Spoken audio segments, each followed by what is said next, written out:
Aquí comienza Reencuentro, una cita con nuestra tradición y los temas de la actualidad a la luz de la Torá. Reencuentro le propone un encuentro con el judaísmo. Conduce Alberto Rusco Lequier.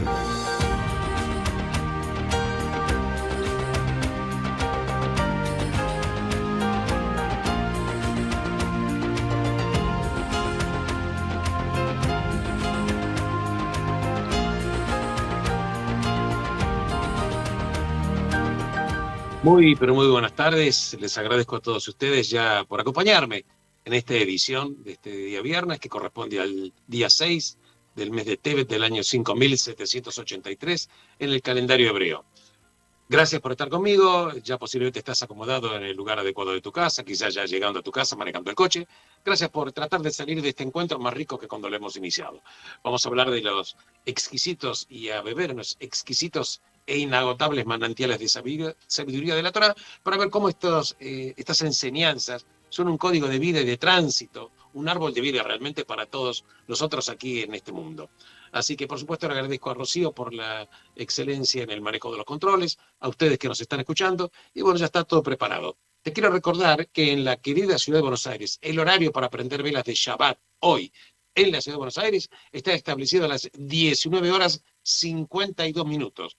Y el Shabbat termina mañana a las 20 horas 54 minutos. Así que bueno, ya está la mesa servida, hemos presentado el programa, vos estás acomodado, Rocío por supuesto ya está preparada y trabajando en el control, y bueno, vamos a hacer un poquitito como yo acostumbro a proponer, vamos un poquitito a elongar el alma, ¿viste? Proponiéndote un lindo, pero lindo tema musical para que nos estemos acomodando, bajando los decibeles, para predisponernos y elevarnos espiritualmente, para ya zambullirnos en reencuentro, que es zambullirse en el manantial de la Torá. Adelante, gracias por estar conmigo.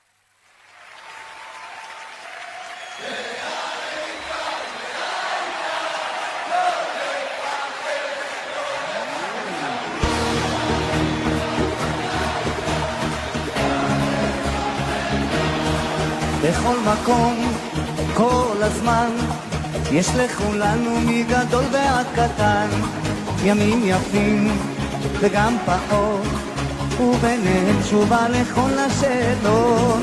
יש אלוהים אחד גדול, ובעולם הזה נותן לנו הכל, בין אפלה לקרן אור, את הנתיב אנחנו רק צריכים לבחור. וזה ידוע, חיים הם מתנה, הכל צפוי ברשות נתונה.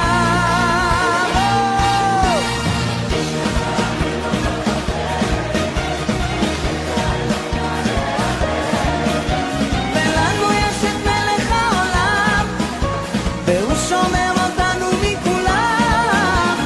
מי שמאמין לא מפחד, את האמונה לאבד. ולנו יש את מלך העולם, והוא שומר אותנו מכולם. העם הזה הוא משפחה, אחד ועוד אחד זה סוד ההצלחה. עם ישראל לא יוותר, תמיד על המפה אנחנו נשאר. וזה ידוע, חיים הם מתנה, הכל צפוי ברשות נתונה. מי שמאמין לא מפחד, את האמונה לאבד. ולנו יש את מלך העולם, והוא שומר אותנו מכולם. מי שמאמין לא מפחד, את האמונה לאבד. ולנו יש את מלך העולם, והוא שומר אותנו מכולם. גדולה להיות בשמחה, להיות בשמחה תמיד. מצווה גדולה להיות בשמחה, להיות בשמחה. שירו איתי כולם. מצווה גדולה להיות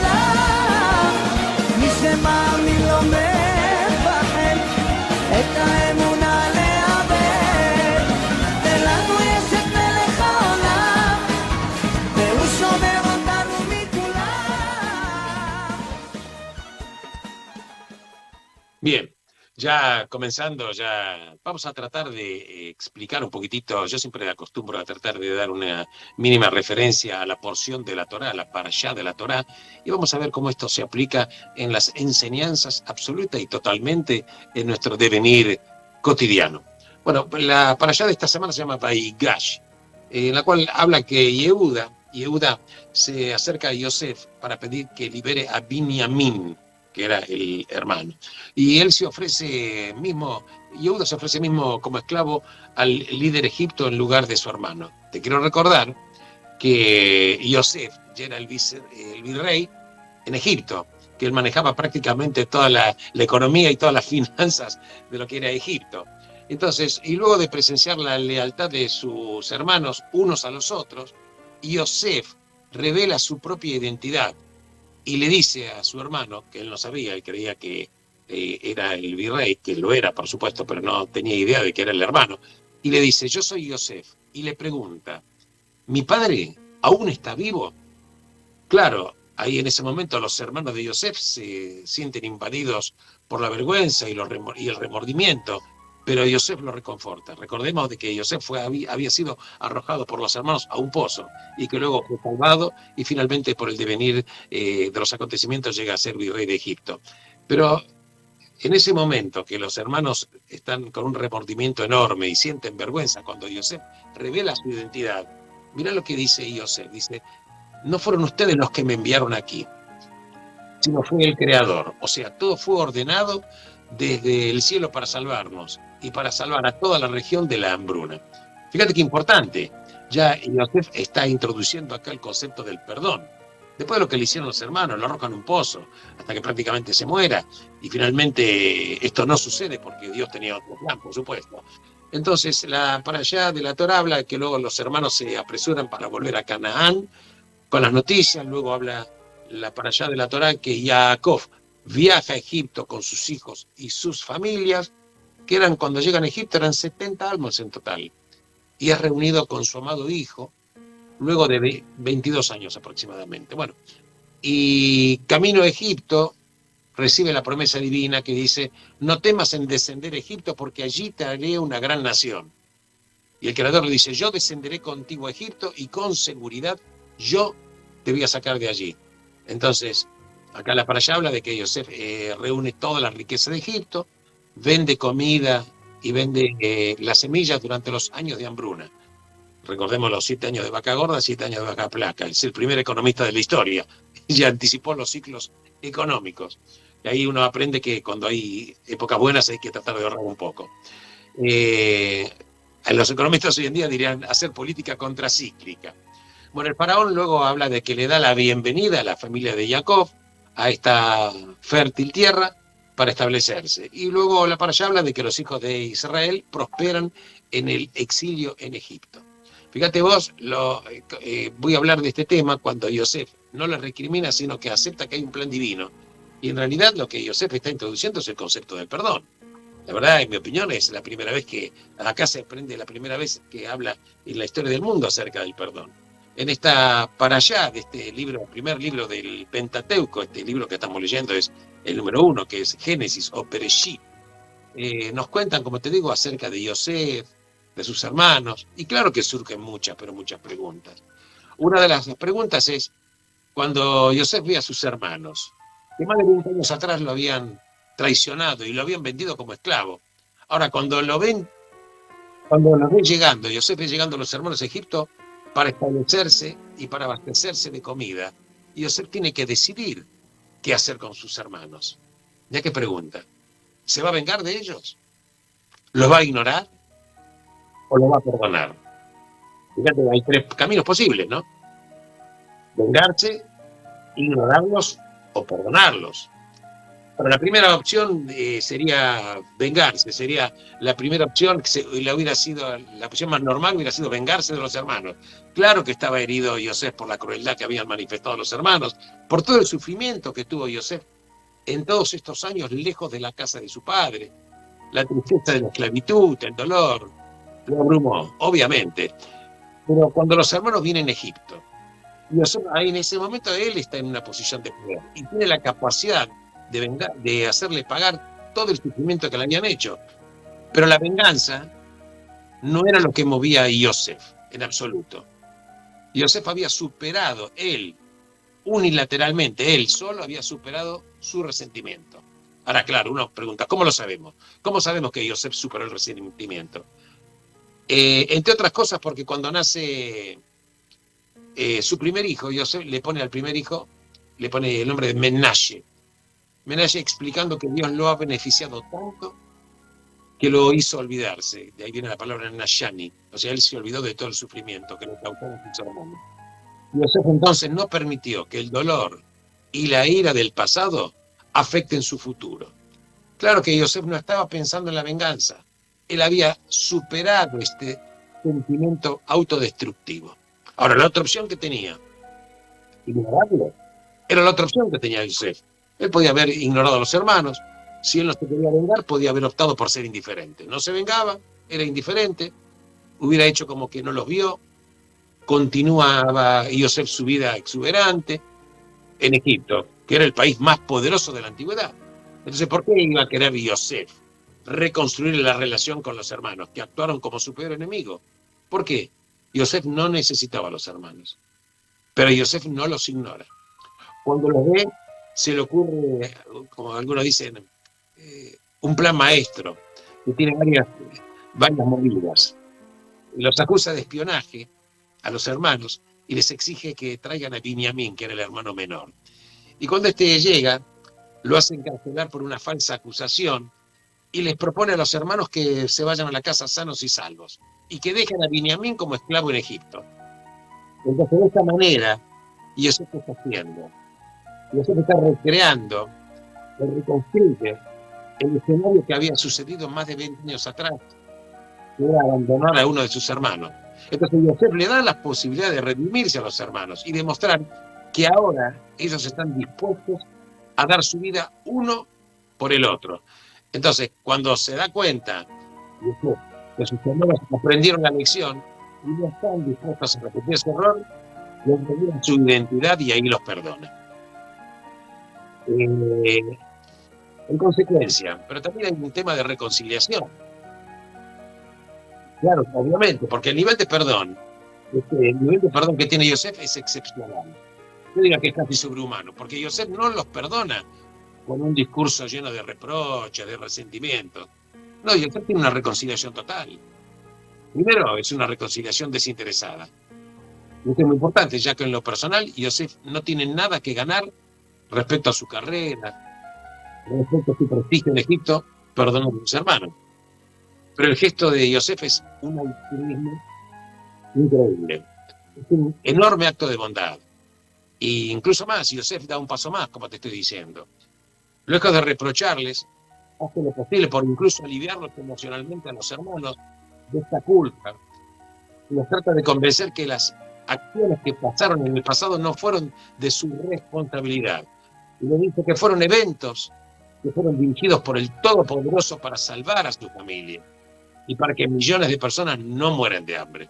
Porque recordemos que luego él fue rescatado, llega a esa posición de Egipto, maneja las finanzas extraordinariamente bien y él salva enorme cantidad de personas de una hambruna. Entonces, deja de buscar la distancia y después le propone a sus hermanos que vengan a vivir con él. Y así, Yosef logra lo que parecía imposible. ¿Qué era lo imposible? Parecía que unifica a la familia, que está destruida. Entonces, Yosef se denomina, como un rabino, Yosef el Tzadik, el justo. No solo porque los perdonó, sino por la increíble capacidad de perdonar. Entonces vemos que una opción de perdonar sería una opción de reacción cuando uno tiene un daño, es vengarse. La otra opción es ignorar. Hay una tercera posibilidad, que es exonerarlos. Entonces, exonerarlos. Claro, cuando yo hablo de exonerar, me estoy hablando de este tipo de temas, no estoy hablando de perdonar crímenes o de perdonar terrorismo, ¿no? Cuando hablamos de exonerarnos, estoy hablando de liberación, estoy hablando de un nivel muy importante. Cuando hablamos también de perdón, algunos hablan de tolerancia. cuando uno puede tolerar algo, pero exonerarlo, cuando uno exonera algo, es un nivel enorme, enorme de perdón, porque ocurre cuando uno exonera. Cuando vos buscás restaurar la relación, llevarla a un nivel incluso que es mejor de lo que estaba antes de que ocurriera la ofensa. Entonces, ¿cuándo uno puede exonerar? Cuando la parte lastimada se da cuenta que la ofensa fue un accidente, o que la persona que lo lastimó lo hizo impulsivamente, o quizás no se dio cuenta cabal de que estaba causando dolor, o cuando el ofensor, el que ofende sinceramente, lamenta el error, tiene la responsabilidad y pide perdón por lo que hizo. Pero vamos a Yosef. Antes de encontrar a sus hermanos, Yosef decidió unilateralmente perdonar. Él decide liberarse en consecuencia del resentimiento. Entonces, no ignoró a sus hermanos. Incluso más. No solo que no los olvidó, sino que busca volver a relacionarse con los hermanos. Entendió y asumió que los hermanos actuaron con impulsividad y que ahora hicieron una teshuvá, un retorno, es decir, se arrepintieron y cambiaron. Quizás posiblemente, como dice algún rabino importante, dice, quizás también usted se dio cuenta de que en su juventud él había procedido hacia ellos con soberbia y ahora asume con magnanimidad parte de la responsabilidad por lo sucedido. Entonces, la nueva relación con los hermanos no va a ser como lo fue en el pasado. Va a ser mejor. Porque este tipo de reconciliación entre los hermanos, entre amigos o entre marido y mujer puede ser mágica y llevarnos desde las profundidades de la enemistad a un nivel de relación superior, inimaginable, que no tiene límites, donde el cielo es únicamente el límite. Adelante, Rocío, con un tema musical.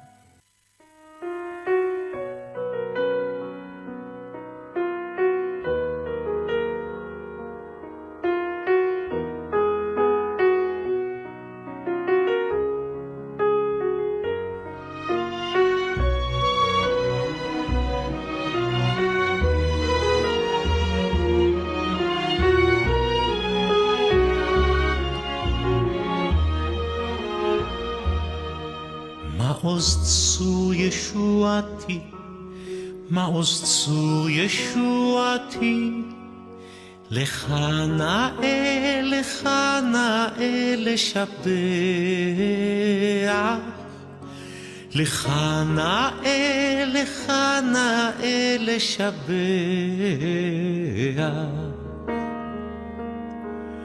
תיכון בית תפילתי, תיכון בית תפילתי, ושם תודה נזבח, ושם תודה נזבח. לתחים מטבע מצם נבח, אז אגמור בשיר מזמור, אז אגמור בשיר מזמור, חנוכת המזבח, חנוכת המזבח.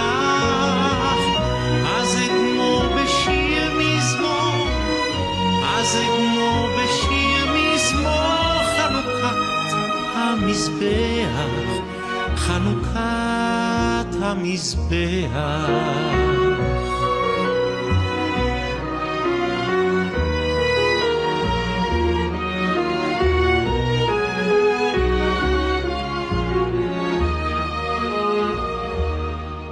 מעוז צור ישועתי, מעוז צור ישועתי, לך נאה לשבח, לך נאה לשבח.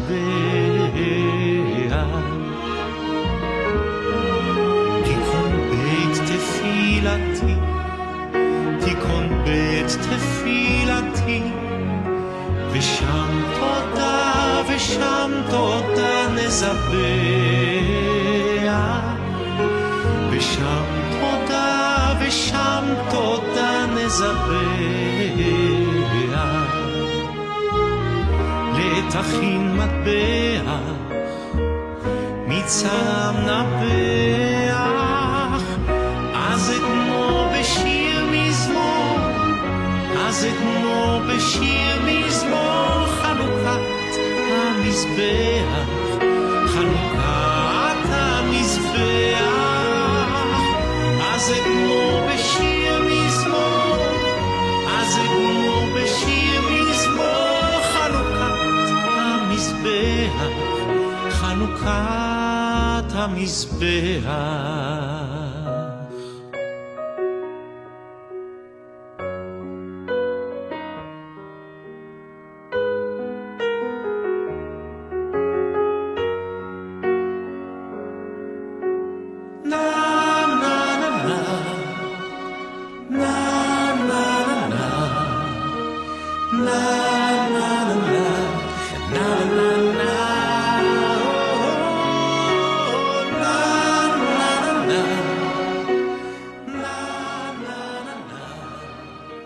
Bien, continuamos con el tema del perdón. Cuando hablo del perdón, te digo que este es el primer momento en toda la historia de la humanidad que está registrado que un ser humano perdona a otro. Fíjate qué importancia. Claro, posiblemente Dios pudo haber perdonado antes, incluso pudo haber habido episodios anteriores, pero literalmente esta es la primera vez que se habla del perdón realmente. Una pregunta, ¿perdonó acaso el Creador a Adán y Javá? ¿Perdonó Dios a Caín cuando asesinó a Abel? Probablemente no. Quizás atenuó el castigo, porque por ejemplo, Adán y Javá no murieron en forma inmediata. Entonces, claro, el Creador le hace a Caín una marca en la frente para protegerlo de que otro lo mate. Entonces podemos decir que hubo una mitigación. Pero mitigar no es perdonar. Dios, por ejemplo, no perdona a la generación del diluvio, no perdonó a los constructores de Babel, a los pecadores de Sodoma.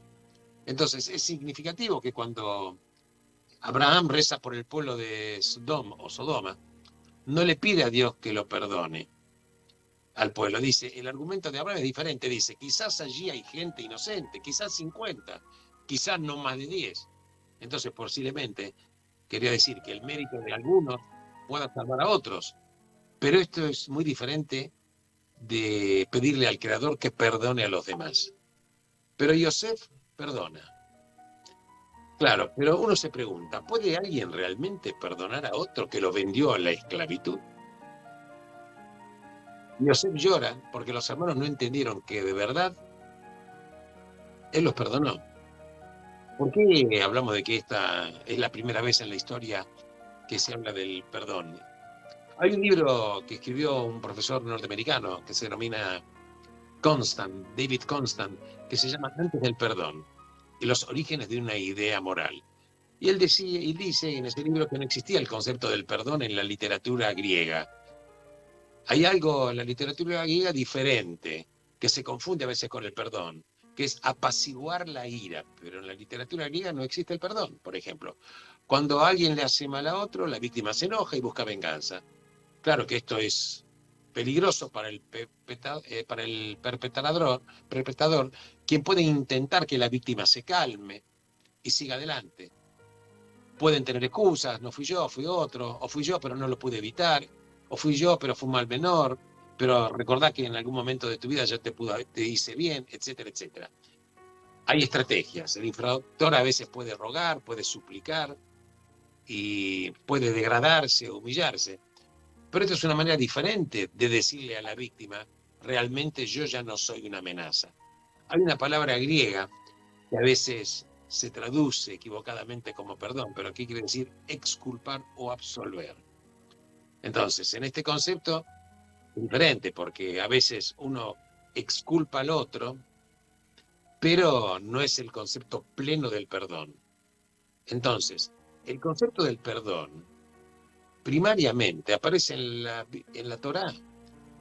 Y este es el concepto de Yosef, el que trae el concepto del perdón. Porque cuando los hermanos de Yosef aparecen frente a él en Egipto por primera vez, hasta cuando él se revela su identidad, Yosef y los perdona, es un relato muy detallado que hace la Torá acerca de lo que es ganarse el perdón. Acordate que primero los acusa de un crimen que no cometieron, dice que son espías, los escarcela por 3 días, luego toma como rehén a Shimón también como rehén y le dice que deben volver a su casa y traer a Binyamin. Es decir, los fuerza a recrear la situación anterior cuando regresaron a la de su padre, sin uno de los hermanos. Entonces, los hermanos entonces se dicen uno al otro, realmente merecemos un castigo, porque vimos la angustia de su alma cuando nos rogaba cuando Yosef estaba en el pozo y no lo escuchamos. Y por eso a los hermanos vino esta angustia. Entonces, esta es la primera etapa del arrepentimiento, porque el arrepentimiento tiene que pasar por un proceso, tiene que pasar una etapa, y 3 etapas. La primera etapa del arrepentimiento tiene que haber la admisión de la culpa, la admisión de que uno obró mal. Entonces, y acá los hermanos de Yosef ya estamos viendo que ellos están sabiendo absolutamente y le están admitiendo que ellos obraron mal. Entonces, luego hay una segunda etapa del arrepentimiento, porque no alcanza solamente decir y reconocer que uno obró mal y admitir la culpa, hay que confesar, hay que manifestar y admitir la responsabilidad. Esto es importante, porque cuando los hermanos vendieron a Yosef como esclavo, fue Yehudá quien propuso el delito, pero todos, excepto Reubén, todos fueron cómplices. ¿Correcto? Entonces, vemos que hace falta para perdonar. Tiene que haber una admisión de la culpa y tiene que haber una confesión. Pero también tiene que haber, para que todo el ciclo termine, tiene que haber un cambio de conducta. Porque no alcanza solamente con admitir la culpa. Claro que es importante. No alcanza con confesar. También es importante. El resultado tiene que ser que uno cambie la conducta. Tiene que haber admisión de la culpa, tiene que haber confesión y tiene que haber cambio de conducta. El perdón solo existe en una cultura donde puede existir el arrepentimiento. Porque si no, ¿para qué concepto tiene el perdón? Insisto, el perdón solo puede existir en una cultura donde existe el arrepentimiento. Porque el arrepentimiento supone que somos personas libres, somos moralmente responsables, somos seres capaces de cambiar. Y el cambio lo hacemos cuando reconocemos que lo que hicimos está mal, que somos responsables y no lo debemos hacer nunca más. Entonces, esta posibilidad de transformarse no existía en la Grecia antigua ni en ninguna otra cultura pagana. Para decirlo técnicamente, Grecia era una cultura de vergüenza y honor. El judaísmo es una cultura de culpa y arrepentimiento y perdón. Repito, el judaísmo es una cultura de la culpa, del arrepentimiento y del perdón. Y esta es la primera cultura de su clase en el mundo. El perdón no es solamente una idea entre varias que puede tener la humanidad. El perdón transformó la situación humana, porque por primera vez, ¿qué enseña el perdón? Que no estamos condenados para siempre, no estamos condenados para siempre a repetir el pasado. Cuando yo me arrepiento y demuestro que he cambiado, el mundo puede cambiar, el futuro no está predestinado. Puedo hacer las cosas diferentes de lo que lo hice en el pasado. Pude haber hecho las cosas diferentes de lo que podían haber sido. Y cuando perdono, muestro que mi acción no es solamente una mera reacción, como puede ser una venganza. El perdón quiebra la irreversibilidad del pasado. Repito esto porque es un concepto fundamental. El perdón quiebra la irreversibilidad del pasado, porque deshace lo que se hizo. Deshace lo que se hizo. En consecuencia, la humanidad entera cambió el día en que Yosef perdonó a sus hermanos. Porque cuando perdonamos y merecemos ser perdonados, ya nunca más somos prisioneros del pasado. Nunca más.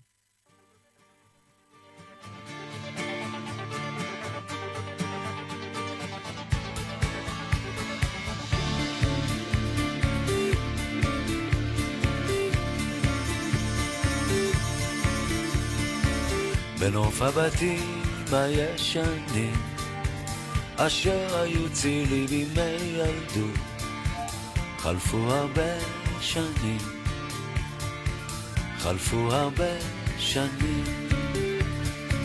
נוף הבתים כבר מתפורר בוער וקירותיי נעלמים. חלפו הרבה שנים, חלפו הרבה שנים.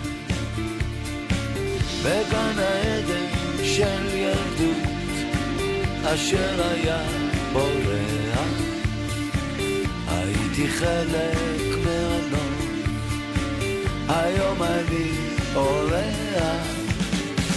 בגן העדן של ילדות אשר היה בורח, הייתי חלק מהנוף, היום אני אורח.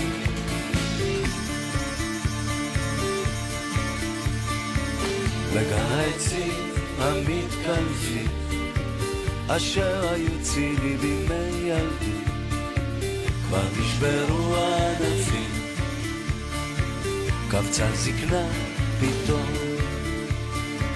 אני הולך ואת איתי, והם כולם נעלמים, קבצה זקנה פתאום.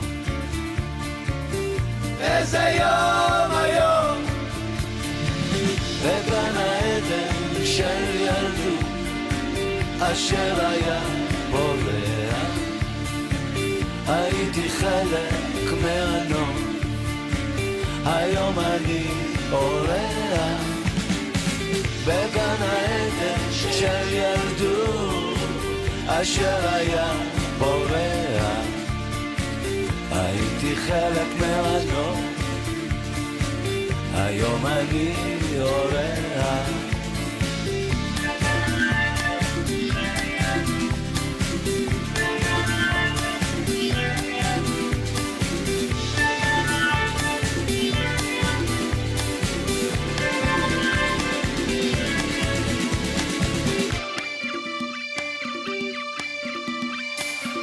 בגן העדן של ילדות אשר היה בורח, הייתי חלק מהנוף, היום אני אורח. בגן העדן של ילדות אשר היה בורח, הייתי חלק מהנוף, היום אני אורח. Bien, vamos a continuar, por supuesto, con el tema este del perdón y vamos a hablar un poquito de psicología. ¿Viste? Los judíos no podemos estar exentos del tema psicológico. ¿Qué quiere decir? ¿Qué significa ser un pensador judío? Posiblemente, cuando hablo de un pensador judío, uno puede decir, bueno, una persona que de casualidad es judío por nacimiento y es un pensador. O también puede referirse a alguien que contribuyó al pensamiento judío, como por ejemplo Maimónides. Pero hay un tercer tipo de pensador judío, o sea, uno que contribuya al conocimiento universal y a la vez lo haga de una manera irreversible e inevitablemente judía. Claro que la respuesta puede no ser fácil, pero puede existir, ¿no? Porque, viste, por ejemplo, hay un humor judío. Hay muchos cómicos que empiezan a hacer chistes y vos te das cuenta que tiene esta cultura del humor judío. Y algo parecido sucede en el psicoanálisis y en la psicoterapia. Claro, fueron tantos los judíos que se dedicaron al psicoanálisis que en la época de la Alemania nazi se la conoció, al psicoanálisis se lo conoció con el mote de ciencia judía, por la cantidad de judíos que estaban estudiándola. Freud también, claro, desarrolló una visión trágica de la condición humana, pero esta visión trágica de Freud tiene más que ver con la Grecia que con los judíos, con lo helenístico que con los judíos. Pero hubieron tres psicoterapeutas muy importantes, posteriores a la Segunda Guerra Mundial, que no fueron meramente judíos de nacimiento, sino fueron profundamente judíos en su aproximación al alma humana. Me refiero a Viktor Frankl, que fue un sobreviviente de Auschwitz y que desarrolló, en base a lo que él vivió en el campo de concentración, una disciplina que se denominó logoterapia. La logoterapia es la búsqueda del hombre acerca del sentido de la vida. Porque en el caso de Frankl, que estuvo en un campo de concentración, aun cuando los nazis anularon casi todo vestigio casi de humanidad a los que estaban en esa fábrica de la muerte, Frankl planteó que había una cosa que no le podían sacar a los prisioneros. ¿Y qué era esa cosa? La libertad de cómo responder. Pero hay otro pensador, Aaron Beck, que habla de otra forma, se lo reconoce como en otra manera de pensar la psicoterapia. Él habla de la terapia cognitiva conductual. Entonces, porque él descubrió que los sentimientos estaban asociados con pensamientos negativos sobre sí mismos, sobre el mundo y sobre su futuro. Entonces, cuando la gente empieza a pensar más positivamente, las condiciones empiezan a mejorar. Y hay otro pensador, Seligman, que habla de la psicología positiva, que no es solamente tratar la depresión o hablar lo que él llama la auténtica felicidad. Él dice que la depresión está ligada al pesimismo, que proviene de una manera de interpretar de una manera muy particular una especie de una impotencia que uno tiene aprendida en el pasado. Entonces, los pesimistas en definitiva ven las cosas infortunadas como una cosa permanente, porque dicen siempre es así, es culpa mía, etc. Y siempre hago las cosas mal. Y entonces esto les hace pensar a ellos que les ocurran cosas inevitables y que esas cosas están fuera de su control. Pero los optimistas piensan diferente. Entonces, ¿qué es lo que lo liga a estos tres pensadores? A estos tres pensadores los liga que hay más de una manera de pensar lo que nos pasa. También los liga que podemos elegir entre las diferentes posibilidades y que tenemos una forma en que podemos modelar nuestra manera de sentir. Pero esto es algo tiene una relación muy cercana al pensamiento judío. ¿Por qué te lo digo esto? Porque, por ejemplo, la palabra Shabbat viene de tres palabras hebreas, que es Jochma, Binah y Dat, o sea, sabiduría, entendimiento y comprensión. Entonces, esta sabiduría, este entendimiento y la comprensión ejercen influencia sobre los atributos emocionales que tenemos los seres humanos. Y esto es lo que desarrolla Shabbat, este movimiento hasídico. ¿Qué hace? Pone énfasis en el aspecto emocional y se concentra en el poder del intelecto para que el intelecto pueda modelar la acción. Entonces, esto es de alguna manera un anticipo de la terapia cognitiva conductual. Pero la verdad que los orígenes incluso podemos decir que fueron anteriores. Entonces, fíjate lo que está haciendo Yosef. ¿Por qué traigo esto? Él reencuadra el pasado, reencuadra los eventos para que los hermanos no tengan que vivir con la insoportable carga de la culpa de haberlo vendido. Entonces, en consecuencia, por esto, en el corazón del judaísmo está la idea de la libertad humana. ¿Por qué te digo esto? Porque no somos prisioneros de los eventos. Somos los que podemos modelar los eventos. Claro que podemos estar influenciados, como pueden decir algunos psicólogos, por pulsiones inconscientes, como pensaba Freud. Pero podemos superarlos mediante los hábitos del corazón, porque estos hábitos pueden pulir, pueden refinar nuestra personalidad. Entonces, ¿qué nos enseña Yosef? Nos enseña y nos muestra que podemos vencer la tragedia mediante la capacidad de ver nuestra vida no como una secuencia de eventos desgraciados, eventos injustos que nos suceden a nosotros y a otras personas, sino como una serie de movimientos que de alguna manera pueden tener una intención divina, cada una de las cuales nos lleva más cerca a una situación que fue deseada por el Creador. Claro, no todos podemos ser Yosef, pero sí podemos aprender lo que es cambiar la forma de sentir. ¿Cómo? Mediante un cambio de nuestra manera de pensar. Y la mejor manera de hacerlo es preguntarse, ¿qué es lo que este hecho desgraciado, esta experiencia mala, me permite hacer que de otra forma no hubiera sido posible?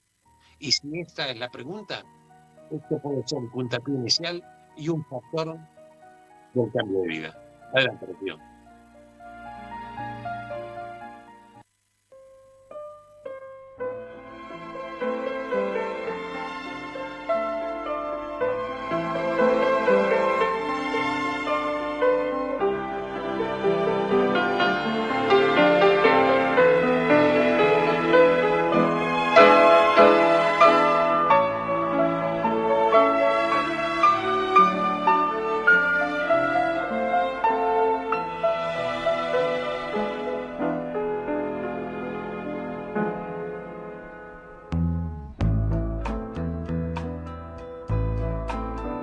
אני הולך אלייך כל ימיי, אני הולך אלייך מסונבר, האבנים פוצעות את כפותיי, אבל אני איני מרגיש דבר.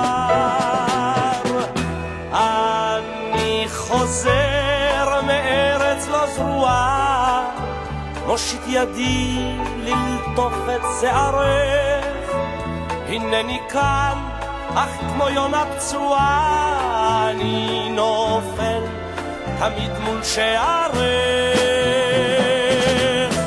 הנני כאן כמו ציפורים חגות, הנני כאן מביט מן הגגות, הנני כאן כמו אבן בגדר, כמו סלע, כמו באר. אני האיש אשר תמיד חוזר, חוזר. אני חוזר באלף גלגולים, אני נזיר בן מלך וקבצן, ובלילות בבכות השואלים אני חולם וארבח בו בזמן.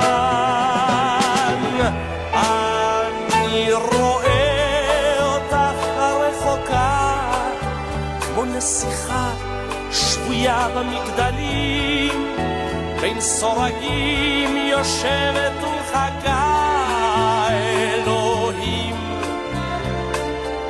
האלוהים גדולים, הנני כאן כמו ציפורים חגות, הנני כאן מביט מן הגגות, הנני כאן כמו אבן בגדר, כמו סלע, כמו באר. אני האיש אשר תמיד חוזר, חוזר.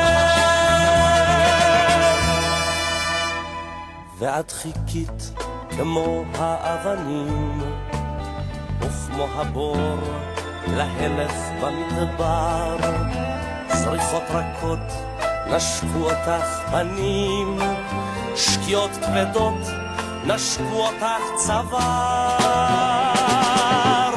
כך ראיתיך יושבת ומצפה, ובעינייך אור ועצב רב, כך לקחתיך איתי אל החפת היחפה עם כתר של זהב. הנני כאן כמו ציפורים חגות, הנני כאן. Bien, fíjate vos los temas que estamos hablando, el hábito del corazón, hablamos del perdón, la importancia que tiene este concepto, esta cultura que tiene la cultura judía, que es una cultura de la culpa y el arrepentimiento. Y el arrepentimiento permite generar una nueva historia, un nuevo futuro. Es importante lo que estamos hablando y todo este tema de la Torá, que es fundamental, porque de la misma manera en la cual Yosef mantuvo a sus hermanos en aquella época en Egipto y a las familias, también en cada generación Yosef le da sustento al pueblo judío y le confiere hasta el final de las generaciones fuerzas especiales. Porque la capacidad que nos provee y nos enseña Yosef es la de conducirnos con el prójimo, con bondad, y no retribuirle con el accionar. Por el contrario, comportarnos con los culpables con benevolencia, porque así se condujo Yosef con sus hermanos. No les pagó por la maldad que le generaron, sino al contrario, él los mantuvo durante los años de hambruna, y esta fuerza le confirió Yosef a todo el pueblo judío en todas las generaciones venideras. Esta virtud de ser bueno con el que te hizo el mal es un tema fundamental que afecta la esencia misma del pueblo judío, porque es Yosef el que nos provee estas fuerzas. Es por esto que el pueblo judío todo se llama con su nombre, Yosef. Claro que puede asombrarnos la necesidad de conducirnos con esta virtud. Uno se puede preguntar, ¿pero por qué? ¿Acaso el otro no te hizo mal? ¿Por qué está prohibido pagarle con la misma moneda? ¿Por qué incluso se nos exige comportarnos con él con benevolencia?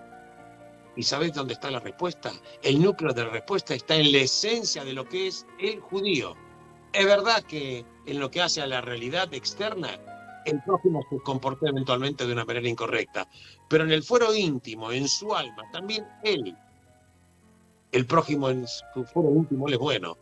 Y esto nos obliga y nos hace pensar, y nuestro deber de observar al judío tal cual es en su esencia interior, porque el conducirse con el otro en esta tesitura va a despertar en el otro su propia bondad interior. Porque cuando el otro ve que no se le retribuye de acuerdo a sus actos, cuando se actúa, que no se actúa, sino que se actúa con él como si fuera también otro judío querido, incluso se le paga con bondad por el mal recibido, esto genera y motiva un despertar de la esencia interior, para que la esencia del alma del otro brille en él. Entonces, por eso te quiero comentar que cuando hablamos, te das cuenta, de Torah, no estamos hablando de un libro de historia, ni siquiera de un libro de geografía, estamos viendo las enseñanzas tremendas, espectaculares, que nos enseñan a nosotros para seguir caminando en este camino de la vida. Por eso la Torah se lo denomina que es un Etz Haim, un árbol de vida, y tiene vida porque no es un hecho histórico. Está para aplicar en todos los caminos que nosotros deseemos transitar en el camino de la vida. Pero podemos elegir, no estamos condenados a un destino. Yo por mi parte les agradezco que hayan compartido este programa de Reencuentro, les agradezco por supuesto a todos los que están escuchando, agradezco a Rocío en el marco de los controles, les deseo lo mejor de la vida para todos ustedes, Shabbat Shalom, Umeboraj, y benditos sean todos ustedes en el lugar en el cual se encuentren. Seguramente que el Creador va a derramar plenitud de bendiciones sobre todos y cada uno de ustedes. Shabbat Shalom, Umeboraj.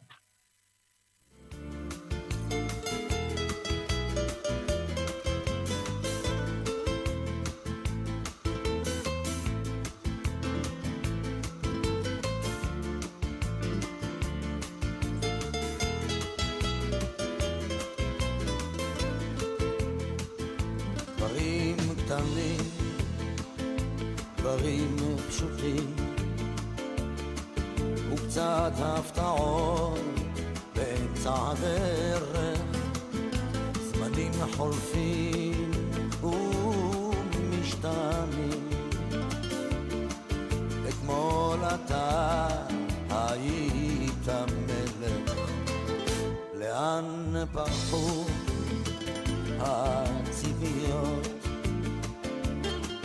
ואיך נשארת בלי תשובה, עוד לא הספקת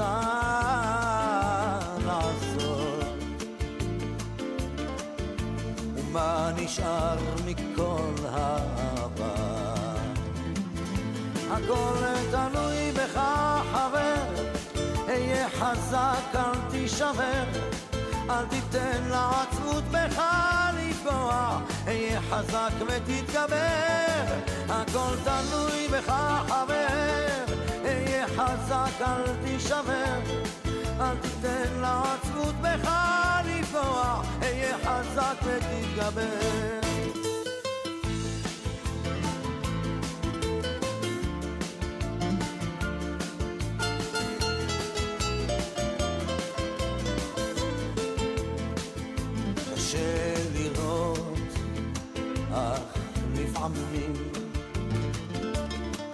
גלגל נסגר באמצע הסיפור, ואין כבר כוח לגופך יותר למשוך.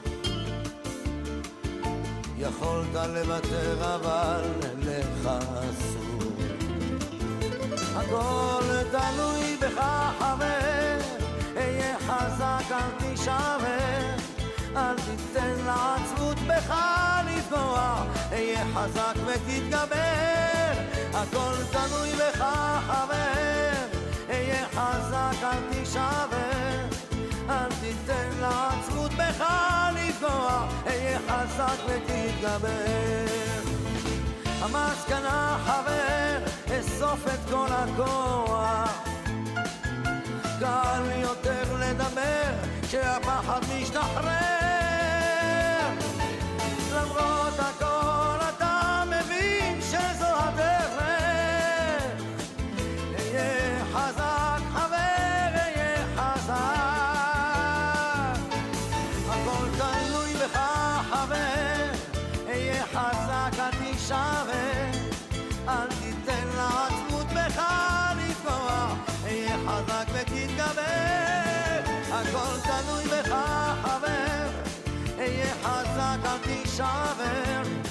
אל תיתן לעצמות בך לפגוע, אהיה חזק ותתגבר.